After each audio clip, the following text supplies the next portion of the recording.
Assalamualaikum warahmatullahi wabarakatuh. Puji syukur kehadirat Allah Subhanahu wa Ta'ala yang telah memberikan kita kesehatan dan kesempatan untuk terus belajar.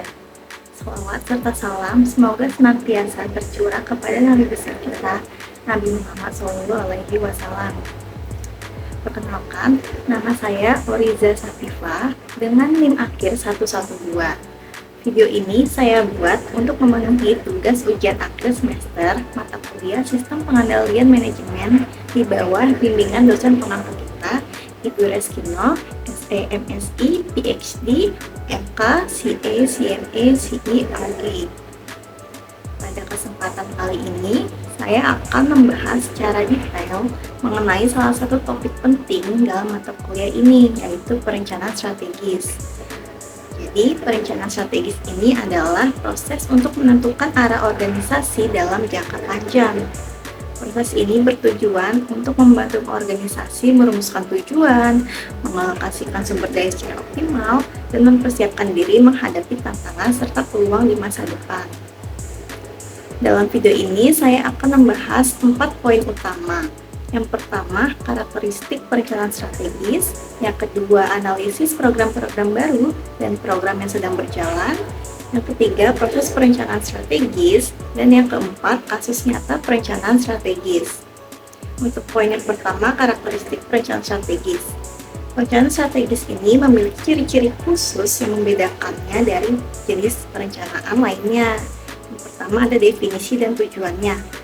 Ini adalah alat manajemen untuk mengarahkan organisasi ke masa depan dengan menetapkan langkah-langkah strategis. Yang kedua, ada hubungannya dengan formulasi strategi. Formulasi strategi menetapkan arah dan tujuan, sementara perencanaan strategis memastikan langkah-langkah implementasi berjalan dengan efektif. Contohnya, jika sebuah perusahaan memutuskan masuk ke pasar baru, itu merupakan formulasi strategi. Nah, perencanaan strategisnya akan merancang langkah-langkah spesifik seperti strategi pemasarannya dan distribusinya. Ada pula manfaat perencanaan strategis sendiri. Yang pertama, membantu menyusun anggaran tahunan yang relevan. Yang kedua, melatih manfaat manajer berpikir strategis dan terstruktur. Yang ketiga, mengarahkan fokus pada isu jangka panjang. Yang keempat, menyatukan strategi antara berbagai unit dalam organisasi. Namun, perlu diperhatikan bahwa perencanaan strategis juga memiliki keterbatasan, seperti resiko menjadi formalitas, birokrasi tanpa inovasi. Nah, poin yang kedua ada analisis program baru dan yang sedang berjalan. Proses ini penting untuk mengevaluasi program yang akan dijalankan maupun yang sedang berjalan. Yang pertama, ada program baru. Nah, ide untuk program baru dapat berasal dari berbagai sumber seperti CEO atau staf perencanaan. Teknik analisisnya menggunakan metode seperti analisis risiko dan simulasi untuk menentukan kelayakan program. Tujuannya, yang pertama, menilai apakah program menguntungkan. Yang kedua, mengurangi risiko kerugian. Dan yang ketiga, meningkatkan kinerja organisasi. Yang kedua, ada program berjalan. Di program berjalan ini ada rantai nilai atau value chain. Ini melibatkan pemasok, proses internal, dan pelanggan untuk meningkatkan efisiensi operasional. Dan yang kedua, activity based costing atau ABC. Metode ini membantu organisasi mengidentifikasi biaya tersembunyi dan meningkatkan efisiensi keputusan strategis. Poin yang ketiga, ada proses perencanaan strategis. Proses ini dilakukan secara sistematis melalui 6 langkah. Yang pertama, meninjau rencana sebelumnya. Rencana strategis tahun sebelumnya diperbarui agar relevan dengan kondisi yang terkini. Yang kedua, menentukan asumsi dan pedoman. Misalnya, memproyeksikan pertumbuhan pasar, harga bahan baku, atau kebijakan pemerintah. Yang ketiga, iterasi pertama. Setiap unit bisnis menyusun rancangan awal rencana mereka. Yang keempat, analisis oleh kantor pusat. Kantor pusat mengevaluasi kelayakan dan konsistensi antara unit bisnis. Yang kelima, iterasi kedua.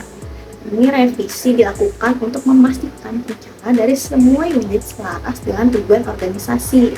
Dan yang terakhir, Persetujuan akhir, rencana strategis disetujui oleh manajemen senior dan menjadi dasar penyusunan anggaran tahunan. Untuk poin yang keempat, ada contoh kasus nyatanya. Ini perencanaan strategis di PT Garuda Indonesia. Latar belakang kasus ini adalah PT Garuda Indonesia menghadapi tantangan besar akibat pandemi COVID-19. Nah, permintaan perjalanan udara menurun dan perusahaan mengalami kerugian finansial yang sangat signifikan. Ini ada langkah perencanaan strategisnya. Yang pertama, tinjauan rencana sebelumnya. Sebelum pandemi, fokus perusahaan adalah ekspansi rute internasional. Namun, setelah pandemi ini, mereka meninjau ulang rencana ini karena perubahan drastis dalam permintaan. Yang kedua, asumsi dan pedoman. Untuk asumsinya, pemulihan industri penerbangan akan memakan waktu 3-5 tahun. Pedomannya fokus pada efisiensi operasional dan restrukturisasi utang. Yang ketiga, iterasi pertama. Yang pertama ada mengurangi jumlah rute internasional yang tidak menguntungkan. Yang kedua, mengalihkan fokus pada penerbangan domestik yang memiliki permintaan lebih stabil. Yang ketiga, meningkatkan efisiensi dengan modernisasi armada dan mengurangi biaya operasional. Yang keempat, ada analisis. Nah, kantor pusat mengevaluasi strategi ini dengan mempertimbangkan data pasar. Yang kelima, iterasi kedua. Beberapa penyesuaian dilakukan seperti menambah rute domestik tertentu yang permintaannya lebih tinggi. Dan yang terakhir, persetujuan akhir. Rencana strategis ini disetujui oleh manajemen puncak dan diterapkan secara bertahap. Jadi hasilnya, meskipun masih menghadapi tantangan strategi ini, membantu Garuda Indonesia tetap bertahan di tengah kondisinya yang sulit.